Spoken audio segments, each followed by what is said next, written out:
열왕기상 2장 36절에서 마지막 46절 말씀까지입니다. 열왕기상 2장 36절에서 46절 말씀까지. 36절 말씀. 왕이 사람을 보내어 시므이를 불러서 이르되 너는 예루살렘에서 너를 위하여 집을 짓고 거기서 살고 어디든지 나가지 말라. 너는 분명히 알라. 내가 나가서 기드론 시내를 건너는 날에는 반드시 죽임을 당하리니 내 피가 내 머리로 돌아가리라. 시므이가 왕께 대답하되 이 말씀이 좋사오니 내 주 왕의 말씀대로 종이 그리하겠나이다 하고 이에 날이 오래도록 예루살렘에 머무니라. 3년 후에 시므이의 두 종이 가드왕 마아가의 아들 아기스에게로 도망하여 간지라. 어떤 사람이 시므이에게 말하여 이르되 당신의 종이 가드에 있나이다. 시므이가 그 종을 찾으려고 일어나 그의 나귀의 안장을 지우고 가드로 가서 아기스에게 나아가 그의 종을 가드에서 데려왔더니 시므이가 예루살렘에서부터 가드에 갔다가 돌아온 일을 어떤 사람이 솔로몬에게 말한지라.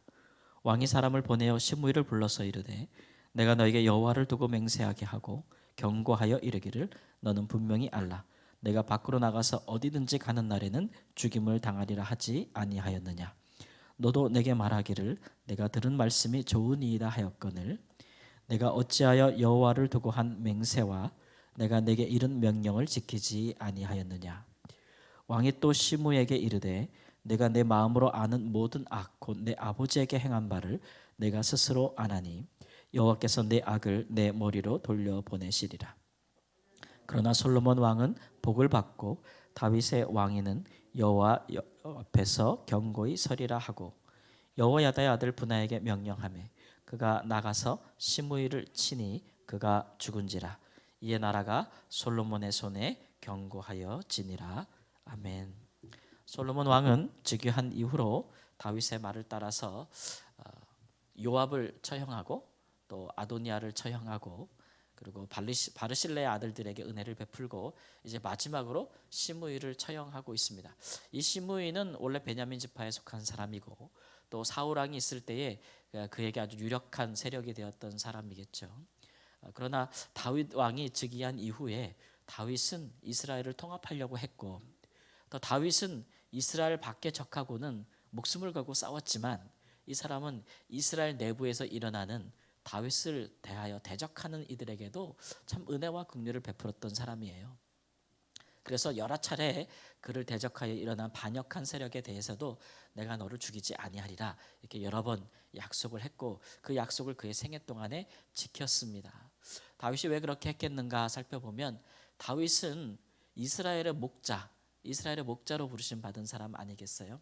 그가 들에서 양을 칠 때에도 그 양 한 마리 한 마리의 생명을 귀하게 여겼기 때문에 그가 이스라엘의 목자가 된 이후로 혹은 또는 이스라엘의 목자가 되는 과정에서 그는 이스라엘을 향하여 칼을 들지 아니하였습니다. 그가 쫓길 때에도 그가 도망할 때에도 그가 원수가 될 때에도 원수들이 그를 둘러쌀 때에도 심지어는 그가 정말 살 길이 없어서 다른 나라에 망명할지라도 그는 세력을 모아 이스라엘을 향해 대적하지 아니하였기 때문에 이것은 하나님 앞에서 그를 이스라엘 목자로 부르신 하나님 앞에서 충성하는 것이었고 또 이스라엘 하나님께서 기름을 부으신 이스라엘 왕에게 충성하는 도를 그가 끝까지 보여준 것이겠죠. 또 하나가 있다면 이 시므이 같은 사람 다윗이 왕이 되었어도 사울의 잔존 세력에 대해서 그가 왕위를 강화하기 위해서 그들을 죽이지 아니하였다라는 것을 우리가 보고 있기 때문에 시므이 같은 사람들이 베냐민 지파에서 유력한 세력이었어도 그를 제거하지 않았어요. 그래서 그는 수천 명이나 되는 베냐민 지파 사람들을 거느리면서 그 세력을 유지하고 있었다. 다윗 왕이 강건할 때에는 이 사람이 침묵하고 있었는데 이제 압살롬이 반역하여서 다윗이 예루살렘에서 피하여 나갈 때에는 그가 이제 다윗을 쫓아오면서 다윗을 향해서 저주하고 모욕하고 조롱하면서 이게 네가 지금 이렇게 네 아들에게 쫓기는 것은 네가 사울과 그 집안의 피해에 대해서 네가 죄가 있기 때문이다 라고 하면서 아주 모진 말로 백성들 앞에서 신 앞에서 다윗을 모욕합니다. 그러나 다윗이 이제 압살롬의 반역을 진압하고 예루살렘으로 다시 왕위가 복귀할 때에 이 시므이가 자기의 생명을 구하기 위해서 베냐민 지파 사람 1000명을 데리고 가장 먼저 요단강으로 내려와서 다윗 왕이 요단강을 건넌 것을 돕고 자기가 사죄하면서 저를 용서해 달라고 이렇게 이야기를 하죠. 그러니 반역이 진압되고 이스라엘이 모든 백성이 다윗에 대해서 그 압살롬의 편을 들었지 않았겠어요? 그러니까 다윗은 이제 압살롬이 제거되었기 때문에 이스라엘 백성들의 마음을 빨리 다윗에게로 돌이키는 일이 필요한데, 그렇기 때문에 다윗이 이 일에 대해서 시므에게 책임을 묻지 않았어요. 그래서 이제 그 일에 대해서 용서하고 그의 생명을 보존하겠다고 약속도 했습니다. 여전히 다윗은 시므이가 자기를 저주한 것도 내가 범죄하였기 때문에 하나님이 나를 저주하게 한 것이 아니냐 이렇게 스스로에게 돌렸고, 또 하나님 앞에 그렇게 낮아짐으로써 은혜를 간구하는 입장이었고, 또 그가 돌아올 때에도 무슨 개선장군 하는 사람처럼 반역을 진압한 어떤 그런 어떤 왕의 위엄을 가지고 그가 돌아온 것이 아니라, 아들이 반역했으니 얼마나 왕으로서 아버지로서 좀 마음이 그래요. 그러니까 그럴 때에 그가 피를 흘리지 아니하려는 이유 때문에, 그렇기 때문에 시므이를 이제 생명을 보존하게 한 것이죠. 그러나 다윗이 시므에게 한 맹세는 솔로몬에게는 상관이 없습니다. 다윗이 한 맹세니까 솔로몬이 맹세한 것은 아니잖아요.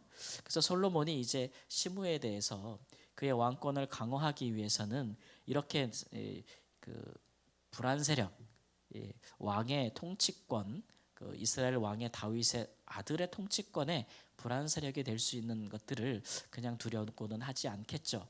또 다윗도 또 부탁하지 않았겠어요? 다윗이 자기가 직접 하지 않고 이렇게 아들에게 부탁한 것은, 첫째는 자기가 한 맹세가 있으니까 자기는 그 맹세를 지켜야 되는 것이고, 그리고 아들이 일을 행할 때에, 공의를 행할 때 아들의 손에 나라가 더 견고해지지 않겠는가라는 이제 목적을 가진 것이겠죠. 그러나 솔로몬이 왕이 된 이후에 아무 이유 없이 그렇게 그가 시므이를 그냥 죽이는 것이 아니고 이제 명분을 쌓는 것인데, 그가 시므에게 말하기를 이제 지역 제한을 두는 것입니다. 이런 불안한 세력들은 멀리 왕이 볼 수 있는 자리에서 멀리 두는 것보다 가까이 두는 게 좋지 않겠어요? 그래서 예루살렘으로 이사하라라고 얘기해서 왕의 이제 눈 아래서 항상 둠으로써 이 사람이 어떤 반란이나 어떤 다른 일을 계획하지 못하도록 하는 목적이 있을 수 있고, 뿐만 아니라 이 일을 통해서 이제 시므에게 부족한 것, 즉 이스라엘 왕에 대한 충성심을 시험해 보려고 하는 까닭이라고 할 수가 있겠습니다. 그래서 네가 예루살렘에 거하는 동안에는 네가 생명을 보존하리라, 아무도 내게 없을 것이다, 그렇게 서로 맹세했습니다. 오늘 말씀해 보니까 여호와 이름으로 서로 맹세하고 왕도 그러한 명령을 내렸는데 시므이가 굉장히 좋아했죠. 죽을 줄 알았는데 이런 은혜를 입었으니 너무 좋다라고 그것도 이제 서약을 하게 됐는데, 얼마 가지 않았다 그랬죠? 3년 갔어요. 3년. 그의 종이 블레셋에 속한 다른 나라로, 도시로 도망갔을 때에 시므이가 차라리 이 도망간 노예를 찾는 것은 마땅한 법적 권리인데 왕께 나아가서 이 일을 소상히 아뢰으면 그 자신이 가지 않더라도 다른 사람을 보내어서라도 그가 그 종을 찾아올 수 있지 않았겠어요? 그런데 그가 왕과 논의도 하지 아니하고 보고도 하지 아니하고 그가 직접 간 것은 이제 왕의 명령을 가볍게 여긴 것이고, 또 그가 왕 앞에서 여호와의 이름으로 한 맹세도 소홀히 여긴 것이겠죠. 그래서 결국은 이 일이 발각이 되어서 그가 솔로몬에게 이제 죽임을 당하게 되는 것입니다.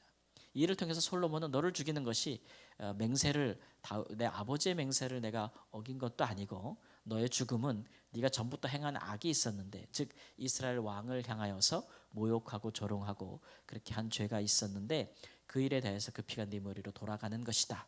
오늘날 네가 왕의 명령을 행하지 아니한 것, 지키지 아니한 것, 그 여호와 앞에 한 맹세를 깬 것, 그것으로 인하여 네가 죽는 것이다라는 것을 분명히 함으로써 이제 나라가 솔로몬의 손에 견고해졌다라는 것으로 이제 마무리가 되고 있는 것이죠.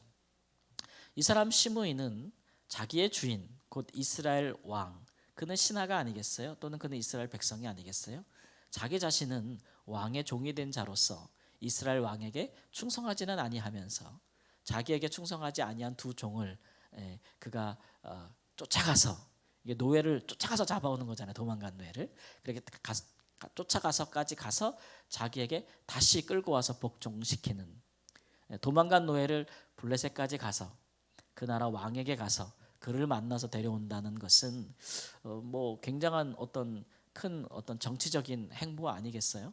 어쨌든 그렇게까지 함으로써 그 종을 자기에게 저 도망간 종, 충성하지 아니하는 종들에게 이렇게까지 행했다는 것은 좀 이율배반적인 것이죠. 자기는 자기 나라의 왕에게 충성하지 아니하면서 종된 일을 행하지 아니하면서 자기에게 반기를 들고 도망간 종을 향하여는 목숨을 아끼지 아니하고 가가지고 그 종들을 끌고 오는 이런 모습을 볼 때 참 어리석다라는 생각이 드는 것이죠. 어리석은 사람들은 그렇게 갔습니다. 기회주의적인 면모들이 있죠. 자기 자신을 돌아보진 않아요. 그러나 같은 일에 대해서는 또 자기에게 그렇게 한 사람들에 대해서는 아주 모질게 하는 그런 모습들을 보이죠. 예수님께서도 이제 사례를 들어서 비유로 말씀하신 바가 있는데 어떤 사람이 이제 만 달란트를 빚지고서는 그 빚을 탕감받기 위해서 왕에게 가서 간구하고 또 간청하여서 그 빚을 탕감받았다. 1만 달란트는 정말 천문학적인 빚인데 갚을 수 없는 빚에 대해서 왕에게 긍휼을 입은 이 사람이 길을 나가다 왕궁을 나가서 길을 가다가 자기에게 300데나리온 빚진 자 300데나리온 한 데나리온을 한 사람의 하루의 품삯이라고 보면 약 1년치가 안 되는 그런 연봉 품삯에 대해서 자기에게 빚진 자를 보고 그를 만나서 멱살을 잡고 너 내게 왜 빚을 갚지 아니하느냐. 그러니까 그 사람이 자비를 구하죠. 내게 좀 어려운 사정이 있으니까 나를 좀 도와주시고 내가 갚겠습니다. 내가 너를 감옥에 넣으리라. 내가 감옥에 들어가면 누가 일을 해서 그 빚을 갚습니까? 도와주십시오라고 이야기해도 이 사람이 듣지 아니하고 그 사람을 감옥에 넣잖아요. 그래서 그 일을 누가 들어요? 그 이야기를 왕이 듣죠. 그래서 그 다시 불러서 내가 너에게 1만 달란트를 빚진 것들을 내가 갚아주었는데 너는 어찌하여 너에게 300데나리온 빚진 자를 갚아주지 아니하느냐? 네 행실이 옳다고 할 수 있느냐? 그래서 너 다시 빚 갚아. 이렇게 이제 되게 되는 것입니다. 이 일을 통해서 예수님께서 이제 말씀하시는 것은 우리가 하나님 앞에 정말 우리의 모든 죄를 사함받고 용서함받고 그렇게 우리가 은혜 가운데 사노라고 고백하면서 우리에게 죄진 자들에 대해서 빚진 자들에 대해서 우리가 용서할 수 없다. 우리가 그 죄에 대해서 우리가 용납할 수 없다라고 말한다면 하나님 앞에 우리가 어찌 서겠는가 이런 것들을 이야기하고 있는 것이죠. 어쨌든 은혜이든지 아니면 하나님을 향한 충성이든지 우리가 인간관계를 할 때에도 늘 우리 하나님을 생각해서 할 수밖에 없는 것이에요. 하나님 앞에 우리가 받은 은혜가 있고 또 우리가 하나님 앞에 할 도리가 있잖아요. 그 안에서 우리가 또 사람과의 관계도 생각하는 것이겠죠. 사도 바울은 예수님의 은혜로 말미암아 우리가 죄에 대해서는 자유하게 되었다. 불의에 대해서도 우리가 자유하게 됐고 심판에 대해서도 우리는 자유하게 되었다라고 이야기합니다. 그러나 우리가 의에 대해서도 자유롭게 되는 것이냐? 의를 행해도 되고 안 행해도 되는 사람이냐? 또는 우리가 성령의 인도하심을 성령께서 우리를 감동하실 때 거기에 대해서 우리가 해도 되고 안 해도 되는 사람이냐? 그렇게 말하지 않습니다. 우리가 죄와 심판과 죽음에 대해 사망에 대해서는 자유로워서 그것들이 다시 우리를 영원히 옮아매지는 못하겠지만 예수 안에서 그러나 우리는 종에서 종으로 옮겨진 사람들이라. 그러나 우리는 의에 대해서는 행할 수밖에 없는 사람, 행해야 되는 사람, 하나님의 말씀에 대해서는 마땅히 순종해야 되는 사람, 하나님에 대해서는 충성해야 되는 사람. 우리는 하나님 나라를 위해서 구하고 기도하고 사는데 하나님 나라의 백성이면서 그 나라의 왕의 통치권에 순응하지 않으면 심의와 다를 바가 뭐가 있겠어요? 하나님께서 우리에게 명령하신 것, 예수님께서 왕으로서 하나님 나라의 왕으로서 우리에게 행하라 하신 것들이나 우리가 또 주님의 이름으로 맹세한 것들에 대해서 소홀히 여긴다면 왕의 충성심에 대하여 반역하는 것과 다름이 없잖아요. 그렇기 때문에 우리가 좀 이런 일들에 분명한 의식을 갖고 살 필요가 있어요. 예수 안에서 하나님의 자녀로 거듭 태어난 사람들은 다시는 죄나 죽음이나 또는 그런 일들에 얽매여서는 안 될 것이고 반면에 의와 하나님의 말씀에 대해서는 종처럼 살아야 돼요. 그게 우리가 예수님의 은혜로 말미암아 구원받은 하나님의 백성이라는 것에 대한 마땅한 삶의 질서, 교훈, 도리라고 할 수가 있겠습니다. 이걸 거꾸로 생각하면 하나님의 자녀로서 이 땅에 살면서 하나님의 백성으로 살면서 시므이와 사는 것과 똑같으니 언젠가는 우리가 정말 그 일들에 대해서 하나님의 또는 하나님 나라에서 온전한 삶을 영위할 수 없을 것입니다. 편안한 삶을 영위할 수가 없을 것입니다. 이런 것들을 좀 우리가 영적으로도 교훈으로 삼을 필요가 있겠죠. 우리는 하나님 나라의 백성이니 오늘도 우리가 생각할 때 하나님 나라에 대한 하나님의 왕권에 대한 충성심, 또 왕으로서 하나님께서 성령으로 우리에게 또는 기록된 말씀으로 우리에게 교훈하시고 하시는 것들에 대한 준행하고자 하는 종된 마음, 또 의에 대한 강한 갈망과 시행, 이런 것들이 우리의 삶에 잘 우리를 통해서 이루어지고 내 힘과 지혜가 그것을 행할 능력이 부족할 때는 하나님께 구하고 그러므로써 죄에서는 자유하되 의에 대해서는 순종하는 종으로 사시기를 우리 주 예수님의 이름으로 축원합니다. 아멘. 주님, 하나님의 백성으로 이 땅에 살면서 하나님 나라의 왕이 되신 우리 주 예수님의 말씀과 성령으로 통치하시는 바에 대하여 하나님, 우리가 순종하는 종으로서 충성하는 종으로 살기를 원합니다. 이를 위하여 주께서 우리를 값주고 사셨으니 우리가 하나님 죄와 심판과 죽음과 불의에 대하여는 자유하되 그러나 의와 의에 대하여는 또 하나님 우리가 또 사랑에 대하여는 하나님 종된 자로 섬기는 자를 살 수 있도록 하나님 인도해 주시옵소서. 우리를 종으로 종에서 종으로 부르셨사오니 주 안에서 참으로 충성된 종으로서 하나님의 왕권을 높이고 주의 왕권을 세상에 전하는 자로 살게 하여 주시옵시고 이에 하나님 이 자리에서 이를 행하고자 하는 자리에서 한 걸음도 뒤로 물러가지 아니하게 하시고 한 걸음 한 걸음 주 앞에 나가게 하여 주시되 아직도 예수님의 왕권에 복종하지 못한 우리의 삶의 여러 모습이나 또 하나 우리의 가운데 있는 또 하나님 사람들이나 이 모든 사람들을 주께 이끌고 나와 복종케 할 수 있는 하나님 그런 삶을 살 수 있도록 주여 저희를 도와주시옵시고 이에 필요한 모든 것들을 우리에게 더하여 주시되 믿음이며 말씀이며 성령이며 지혜며 또 하나님 필요한 것들이며 주께서 매일같이 필요한 것들을 공급하여 주옵소서. 날마다 하나님은 삶의 무게 그 이상의 것을 생각하지 못하는 허덕이는 삶이 아니요 삶의 하나님 인생의 무게에 눌리는 종된 삶이 아니요 하나님 성령 안에서 하나님 얼마든지 우리에게 행하기를 원하시는 바에 대해서 즐겁게 행하는 자의 삶을 살 수 있도록 오늘도 주의 성도들을 축복하여 주시옵소서.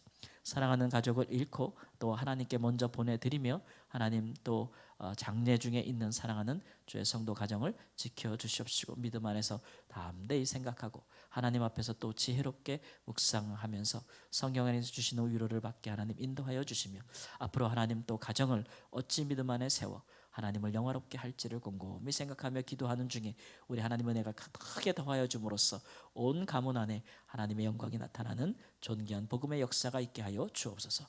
존귀하신 예수님의 이름으로 기도합니다. 아멘.